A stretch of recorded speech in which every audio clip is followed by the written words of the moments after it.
As an estimated 30% of the coronavirus cases in India are linked back to the Tablighi Jamaat congregation that took place in Nizamuddin, in India's capital, a debate has been wrenched open over where Maulana Saad exactly is. The Tablighi Jamaat insists that the leader of the Jamaat is not in hiding, he's in self-quarantine. But there are now formal criminal cases against the leader of the Tablighi Jamaat, including a money laundering case. He continues to release audio messages asking his followers to come forward, not just volunteer information, but also donate blood plasma to help others. But why is he releasing these audio messages instead of coming out and facing people? And while it is wrong to use the Tablighi Jamaat's complete, and I would say criminal mistake in holding that congregation to smear Indian Muslims, what about the sense of responsibility that the Tablighi Jamaat owes to the community itself? Has it not let down Indian Muslims and Indians in general? Let's introduce now on the program Fuzail Ayubi. Fuzail Ayubi is a lawyer and a spokesperson for the Tablighi Jamaat. And we're also joined on the program by Irfan Habib, who's a well-known historian and commentator. I'll start with you, Habib Saab, if I may, and then I'll come to Mr. Ayubi. Yeah. I know that you've been very angry, you've been very agitated, and you have in fact come forward and called the Tablighi Jamaat an enemy of Islam. What made you this angry? We do, of course, know about the congregation that has now caused 30% of the cases. You see, for me, my anger was simply based on the irresponsible behavior, because the whole idea of organizing something like this at such a scale and inviting people from countries which were already infested with the terrible virus, Malaysia, China, and Indonesia, etc. So people like him should have been more responsible. I know the government should have come forward to say no. Government didn't do that. So that actually brings in so many other issues. But Tablighi Jamaat itself should not have initiated something like this. And they should know that the world is Islamophobic today, not India alone, all over the world, so on so many accounts. So we should not do anything as responsible citizens and as responsible leaders of respective religions to bring respective communities into this sort of mess. So this was a very avoidable, very, very avoidable issue. Could have saved Islam, its reputation, by not further getting denigrated, and saved lives, surely. So my agitation was on that count, because it was something very, very avoidable. No. You believe, Irfan Saab, that the Tablighi Jamaat's, and I want to say that the Tablighi Jamaat's leadership, because there were many people attending that congregation without knowledge of maybe the to them. You believe that the Tablighi Jamaat's leadership has damaged both the image of Islam as well as, of course. Of course. I don't hold actually the people responsible, because people are very gullible, and they are as gullible as any other follower of any other religion. You have Asaram Bapu still holding fort actually in his ashram, despite being in jail. So people do that, in all faiths, because this is something which is unavoidable, and the only thing is the leadership should be responsible, should try to understand what they need to do, how they need to go forward to expand their whatever faith they believe in. Because Tablighi Jamaat is also not representing Muslims. It's a sectarian body which represents a small section of Muslims. So the whole community has nothing to do with Tablighi Jamaat. Then Tablighi Jamaat itself is split into two. One is a group led by Maulvi Saad, another group is led by somebody else. So on that count, they are actually not speaking or doing anything on behalf of the Muslims of the country or the world. So this claim is also bogus. The repercussions are felt by the entire community. Yeah, of course. Represent the community. Now, I want to bring in Fuzail Ayubi into this conversation. Mr. Ayubi, here are the facts. The facts are, one, that you can say that the Delhi police shares a wall, a shoulder, as it were, with the Markaz, and I am aware of that as a Delhiite, and that the police should have stopped the congregation when it was happening, and I would agree. You can say that the visas for foreigners should have been suspended earlier, considering we know that the congregation of the Jamaat in Malaysia caused huge damage in terms of the virus spread across Southeast Asia. But that does not take away from what the Jamaat did itself between the 13th to 15th of March, holding that congregation when the Delhi government had a very clear directive out at that time that no more than 200 people should be allowed to gather at one place. Surely a beginning would be to accept your mistake, to express regret, to express remorse, to come forth and acknowledge and take responsibility for what has happened. You see, first and foremost, if I may go and say that only yesterday, and which has been reported even by ANI and other mainstream media organizations, which is that Maulana Sahab yesterday issued a formal letter to this effect that it has come to the knowledge that the plasma transfer and donation of blood has a bearing as far as recovery of the COVID patients is concerned, and he has asked all his followers who have tested positive and thereafter been quarantined and then they were tested negative and are hale and healthy to come forward and donate that and participate in that. So that's a development of yesterday. Before that, 3 days back, he always used to convey a message as far as Ramzan is concerned. And in Ramzan, he said very categorically, and in Ramzan, you know, and everybody knows that the Muslim love to go to spend time in the masjid, and it's a very holy month. And in that, he has given out precautions, and he has said that offer all your namaz at home. Don't invite anybody at home. Offer Taraweeh and everything at home. Follow the instructions wherever you are and wherever. That is so what I'm trying to tell you, that this is when you say that the responsibility, the sense of responsibility, this is the sense of responsibility that yesterday this has been said. Before that, it has been said that as far as Ramzan is concerned, and then before that he said that okay, that please come forward and get yourself examined. Don't hide, don't run away, and go to the authorities, get yourself examined. Now, if you look at this conduct, and then you look at the conduct, what is being alleged in the media and everywhere, don't you think that there is a difference? There's a huge difference in that. Let me tell you why. As a ferocious Indian secularist, let me tell you why I am so angry with the Tablighi Jamaat. And I say this as a ferocious Indian secularist, or at least as a ferocious Indian pluralist, because I prefer that word. Where is Maulana Sahib? Why is he hiding and releasing audio messages while followers of the Jamaat are bearing the brunt of the stigma and the bigotry backlash? Where is the leader who chose to hold this congregation? Why is he not coming out and facing people? One. Second, let me complete the question. Second. Should he not have come out and said, I made a mistake. It was a misjudgment to hold a congregation. Others also made mistakes, but for the mistake I made, I take responsibility. I take that responsibility and I'm ready to face the repercussions. Mr. Ayubi. May I say this? Yes. That whether in this country, if you have an FIR against you, it is required that the next day you go to the media and say that I am here before you? It's been many days. It's not yesterday. It's not day before. And it's not the FIR. He owes it to his people who followed him. He owes it to his people who are ill today because of that congregation. As far as he owes it to them, he said that it's a very unfortunate situation. And the entire community, entire humanity, entire world is facing this unfortunate situation. Some are less unfortunate, some are more unfortunate, but there is no one who is not unfortunate in this situation. As soon as this thing was clear by way of a Janata curfew, because all prohibitory orders, everything in fact got merged on the day when Janata curfew was announced.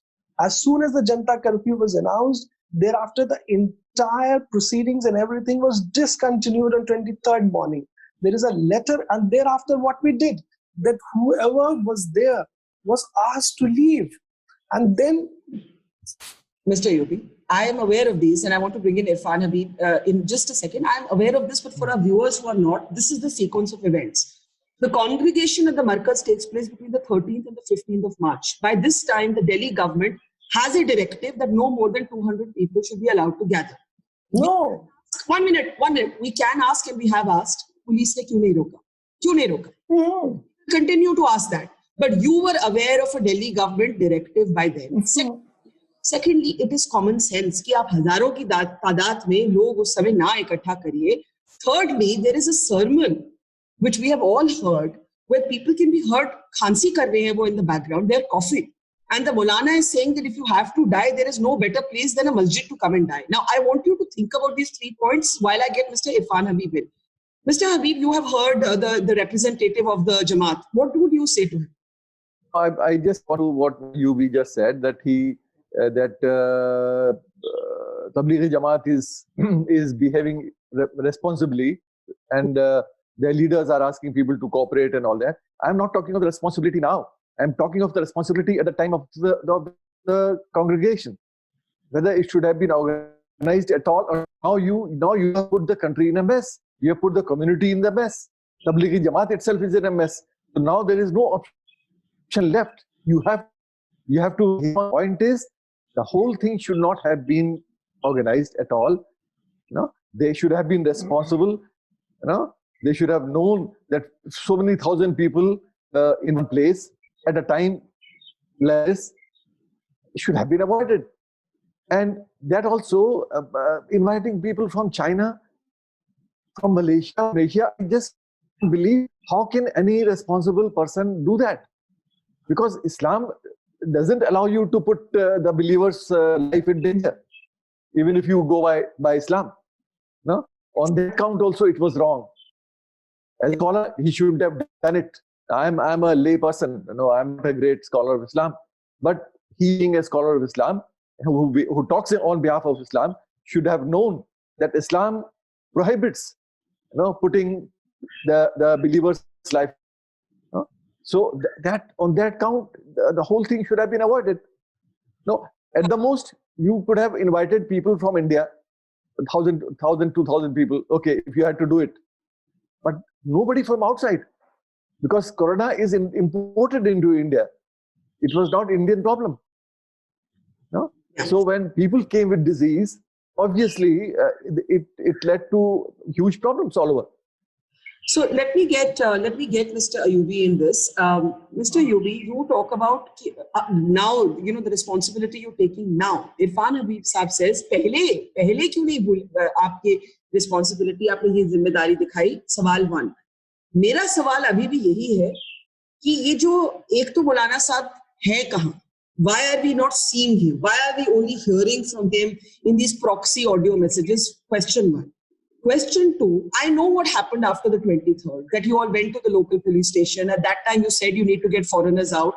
I think the police has answers to give. And we will ask the police, and we have been asking the police. But now I'm asking you, where is Maulana Saad? Does he feel that a huge, horrible, criminal mistake was made by the leadership of the Jamaat? And three, my question remains, what was that sermon he was giving where वो क्या बयान दे रहे थे जिसमें उन्होंने कहा कि अगर आप मरना ही है तो there is no better place than a masjid to come and die in, and you can hear people coughing in the background. ये क्या है? ये क्या आप कोरोना के टाइम में ये बयान कैसे दिया जा सकता है? कभी भी कैसे दिया जा सकता है? Firstly, I mean, I don't the fatalism of if you want to die, please come to so-and-so place to die. I want leaders to say, if you are thinking you're going to die, please go and see a doctor. First thing, that as far as the Delhi government's order is concerned, please see, that is of 13th of March. It is regarding sports and conferences and other activities. It does not mention anything about religious activities. It says no more than 200 people, sir, very clearly. No gatherings of more than 200 people. May you allow me to conclude? On 13, it says that there is a cap of 200 people, and it directs itself as far as those events are concerned, which is of non-religious nature. For this reason, that on 16, they come out with a revised this thing, and in the revised one, they add that also religious congregations and events and proceedings, whatever, should also be are also included. And so on 16, that is being included for the first time. Now, this is the position as far as law is concerned. Now, the second aspect of it is this. I think that is, please objectively think about it. The knowledge that we have today about this issue of COVID, the way we are now behaving after a month, why are people still, police is enforcing this curfew and some people are still not understanding? It's for this reason that they are not able to understand the implications. So you are not able to understand.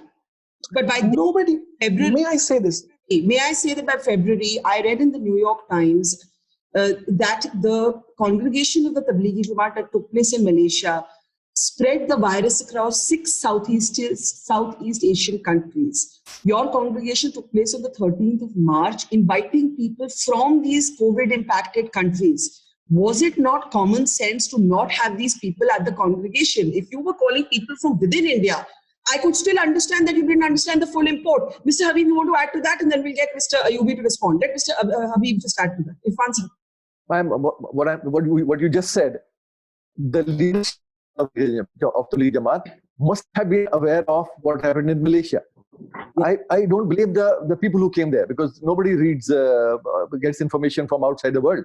But leadership should have known that Tablighi Jamaat gathering in Malaysia led to this sort of tragedy.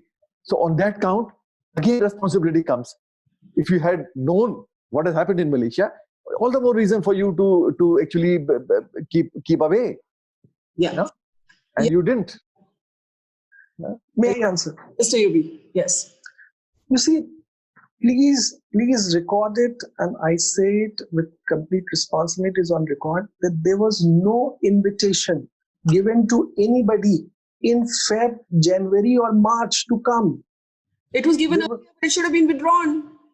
It was something which was decided a year back, and now, Mr. of course, Makkah, it was being dissuaded. Mr. Ayubi, Makkah and Medina closed their mosques. Who cares if the invites were given earlier? Cancellation bhi koi cheez hoti hai. Cancellation and all the things which could be done were done. But first and foremost thing is to understand that nobody invited. In Malaysia, how were they there? How were people from COVID impacted countries at this congregation? You can. Actually, they cannot. Nobody can come. हम सरकार से भी पूछते हैं कि visa पहले क्यों नहीं सस्पेंड हुए? हम police. These people, nobody can come into India. Nobody can get visa without invitation. You have to submit your documents when you go for visa. So they should have actually. They must have had some invitation of sorts. No, on which basis Indian embassies get them visas. He's saying the invitation was given much earlier. I am saying no invitation was given. I am saying no invitation was given. How did they come then, Mr. Yubi? How did they come? It is something that you have to ask from them. What do you mean? How? I mean to say, if you allow me to say, I mean to say that it is, of course, what you say is right, that it is no common sense that you invite people in February and March from places which are now being found to be infected, and then you have a congregation like this. I say that there was nothing which was done in this year. Everything was done prior to this year. Secondly, as soon as we have this knowledge, we discontinued the proceedings, at whatever stage they were. Now, the second thing which you said, that as far as where is Maulana Saad, I say that whether in this country, if a religious leader or a person of any stature, if his name comes in an FIR, so he has to go public and he has to come to media and tell that, look, I'm here. Yes. Second supplementary thing with this I want to add is this, that is there any section where... Mr. Ayubi, I'll interrupt you and you ask me a question. That in this country, if there is a charge against someone and they're not visible, do we in the media say, why don't they come forward? Yes, we do. We say it about businessmen on the run. We say it about other spiritual leaders on the run. We have said it about everybody, and we will say it about Maulana Saad. And you still haven't answered my question. Where is he? One. Secondly, what was that sermon? If you must die, then come and die in a mosque. I'm still waiting for that answer. You can hear people coughing in the background. please see that as far as this particular FIR is concerned, have you seen that FIR? I have seen the 26 questions by the crime branch to the Maulana. And one of the questions is, did you specifically seek police permission to hold this congregation? I don't know what answer you gave. I also don't know what Maulana Saad said to the National Security Advisor when he dropped by for a visit. If you can shed some light on both of these issues. I can, if you allow me 60 seconds. Okay. First thing, that as far as this FIR is concerned, there is no section which is non-bailable. These are bailable sections. And secondly, as far as the FIR was concerned, information, as you said, that you have seen that information was sought. Therefore, I was in touch with the authorities, and those information which were being sought from me were being given to them. Thirdly, they asked us that, okay, you are in a quarantine period, please get yourself self-tested. We get our self-tested, report is awaited. Now, as far as the procedure under the law is concerned, we are cooperating, we are with them. As far as my visibility on the media is concerned, barring that photo, do you have any other visibility of Maulana Saad with you, any photo or any video before that? So he is not in the habit, he is not in the practice. The entire movement does not, and you may like it, or I may like it, I may not like it. But then it is a situation like this that wherein they do not interact with media, and they have not interacted with the media previously. What is religious beliefs, frankly?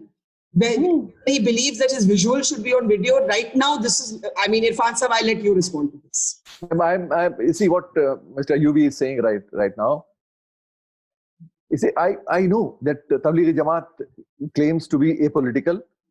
They are almost secretive. They don't really come out and speak anything in public. But the situation now is very, very different. They should actually, I don't think they ever got into this sort of tragic situation earlier in their lives. No? So they should change their strategy, and they should come forward to actually cooperate and save the lives of their own followers and other Indian nation. Second, I don't want to go into the philosophy and the Islam which they espouse, because that's a different issue. But I may tell you, you are raising this issue again and again, that die here in the mosque, So don't fear. That is the best death you can ever imagine. Tablighi Jamaat actually begins with grave and ends with afterlife. They are not concerned with your present world. That is their philosophy. And I don't want to go into details, but that will take your discussion to a different level altogether. That is the Islam they espouse, unfortunately. No, they are more concerned about grave and more concerned about afterlife. What you are doing at the present is just sunnat. Follow what the Prophet lived, about which nobody has any idea. You just assume the Prophet looked like this, he dressed like this, he shaved his upper lip. No, these are the things which Tablighi Jamaat talks about. There is no literature of any consequence which they produce, except for Tablighi Nisab, a book which is there for years. So these are issues which are different, but that actually produces a huge mindset in the followers, which is like a herd mentality. It's a cattle. You just drive them anywhere, because you don't make them to actually think on their own.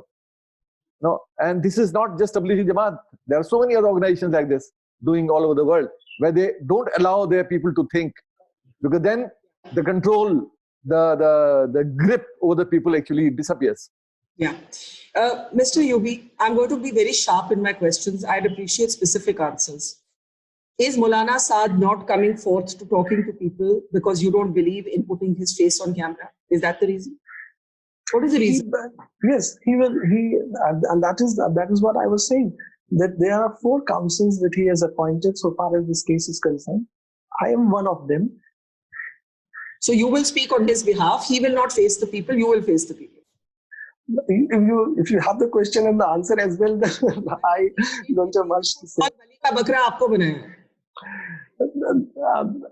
If I can answer for myself and for him as well.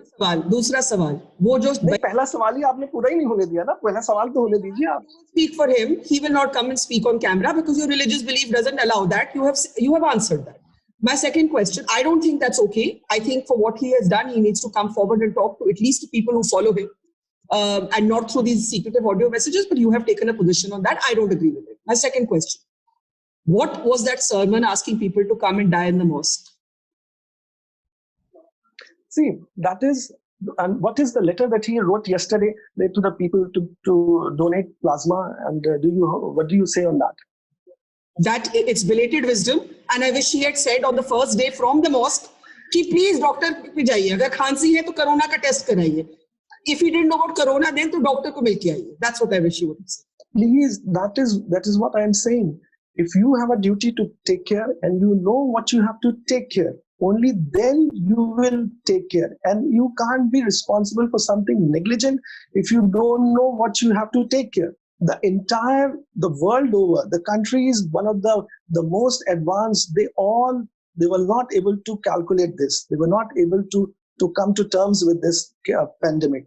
Many medical institutions of the world were not able to come to terms with this situation. Do you expect that a dharm guru who is there, he will be able to comprehend and why he has not been able to have that prudence and foresight which the others have? Two questions. Was that sermon asking people to come and die in the mosque a mistake? And was it a mistake to hold the congregation? With the benefit of hindsight. No. You made. Both. Answer to both is no. And if I'm... It was a mistake that you held the congregation. You don't think it was a mistake to tell people to come and die in the mosque? If you know that this is something which is going so contagious and this is a particular manner in which it spreads, will you do it? You will of course not do it.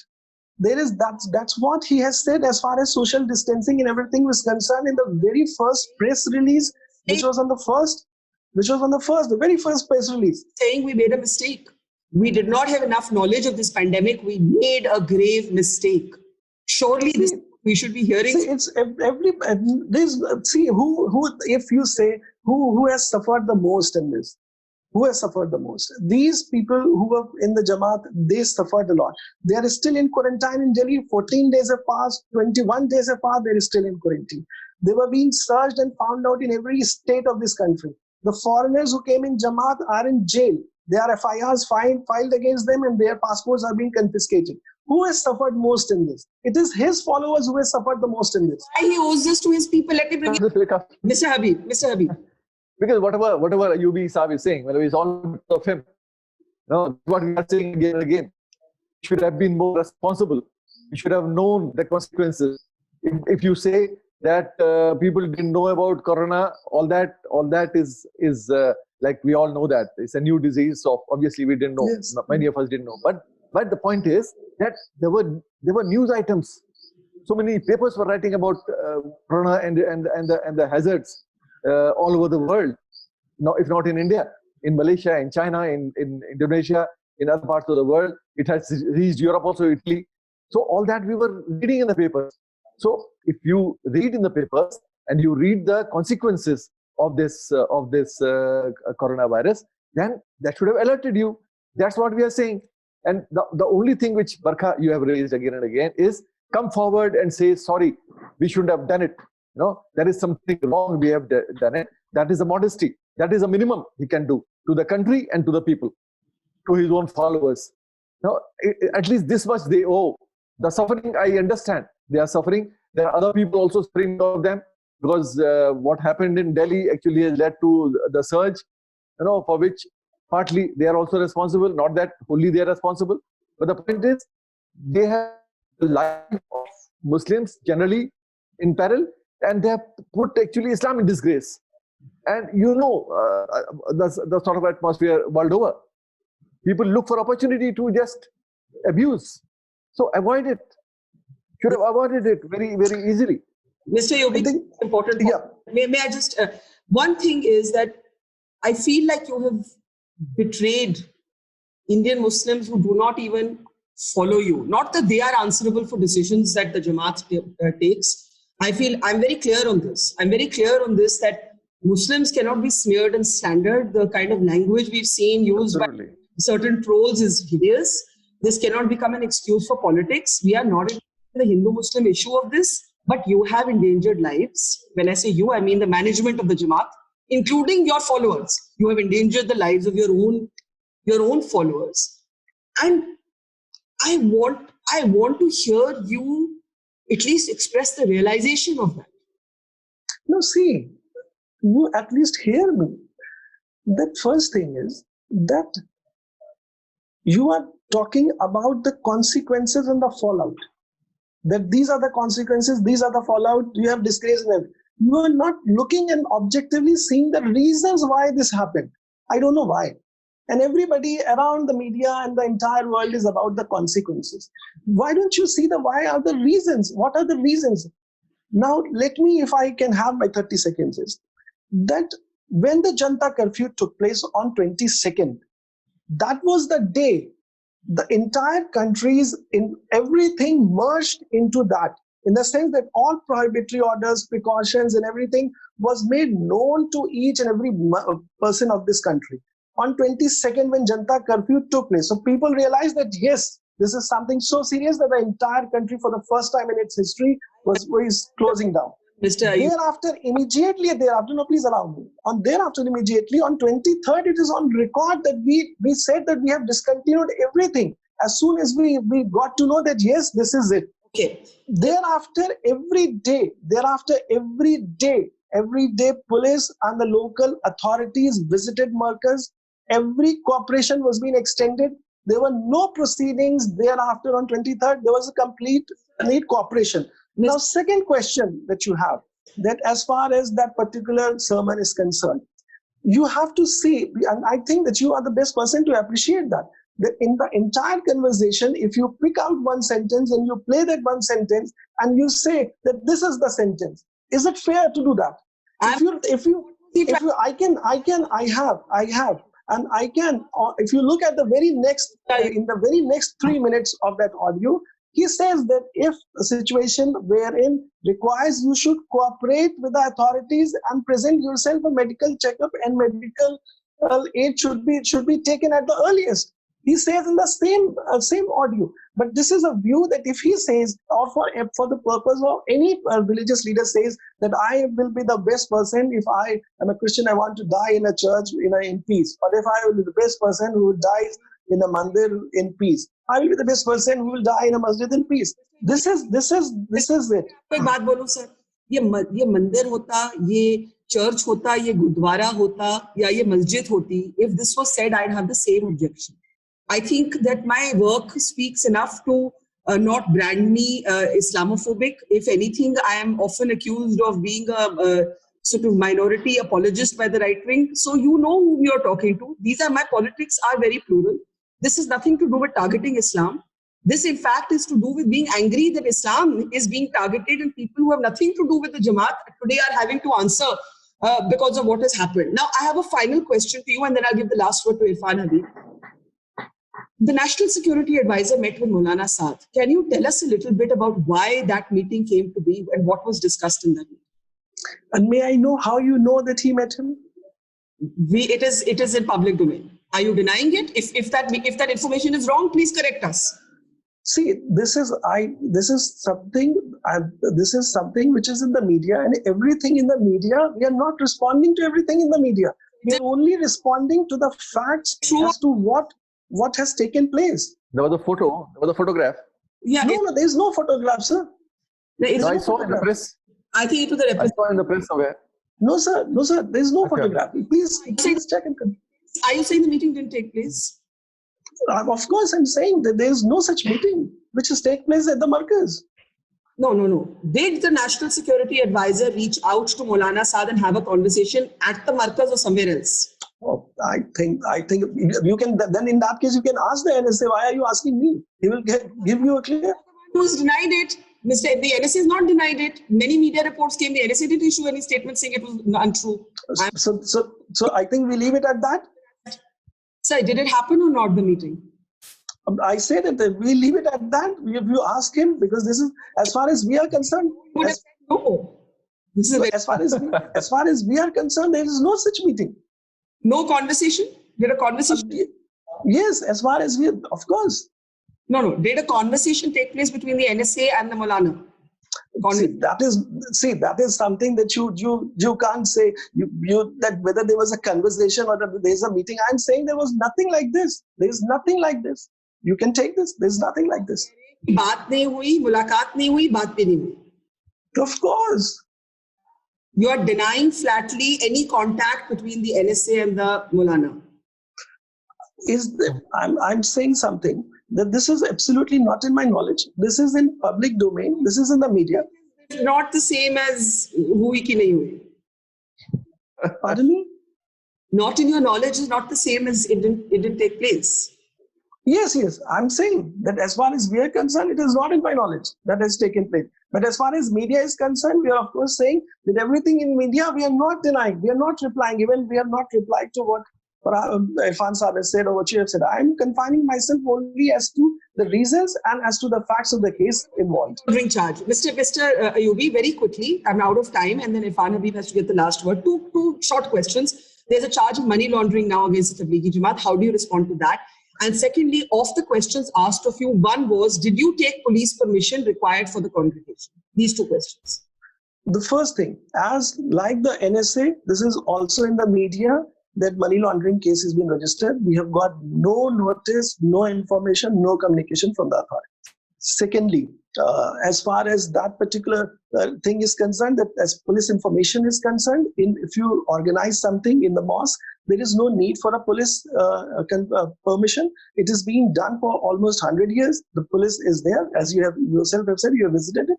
They visited, they check everything is open, transparent. It is like a cycle, it is like open to everybody. Anybody can see, walk in, and for himself to find out what is there.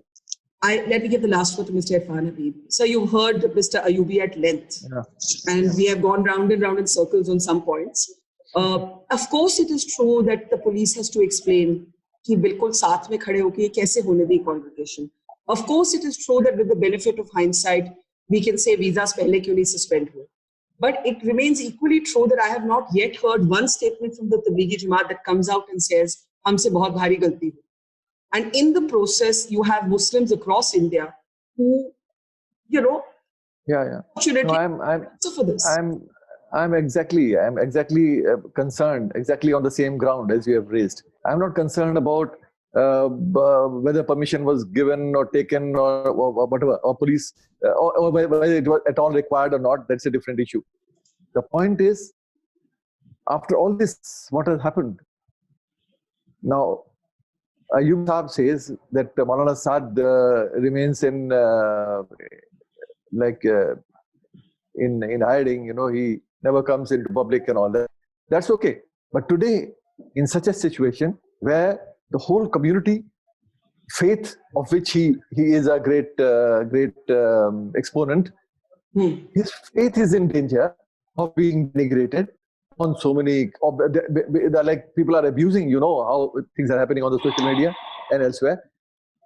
Keeping that in mind, you should actually come forward and make things straight and point out that this was something wrong. We shouldn't have done it. It has nothing to do with Islam. It's not that Islam is actually bad or Islam teaches you to put people's life at stake. No, not that. You don't have to do it. The faith doesn't really allow you to do that. So we committed that blunder. We should have understood the world, the way things were happening all around us. We didn't really do that. So on that count, we are sorry. We are sorry to our community, to our followers, and we are sorry to the country. That much one can do, because you can't do anything else now. Whatever danger, whatever damage has to be done, has been done. But the minimum thing is, at least retrieve whatever you can retrieve by coming forward and being positive. Positive about your involvement in organizing it. You just can't be in denial. You can't be in denial. You just can't go on saying that we did it because we got permissions. What do you mean? You get permission to go and jump in the well, you will do it? You can't. Yeah. No? You should have opened your eyes. Yes. Yeah. Irfan Habib, I completely agree with you on that last word. Fuzail Ayubi, we hope to at least see that expression of regret, remorse. It's the least I think you owe to your own followers, even if you think that you do not owe it to anybody else. Leaving it there, Fuzail Ayubi, Irfan Habib, pleasure to have you both. Thank you. Thank you. Thank you.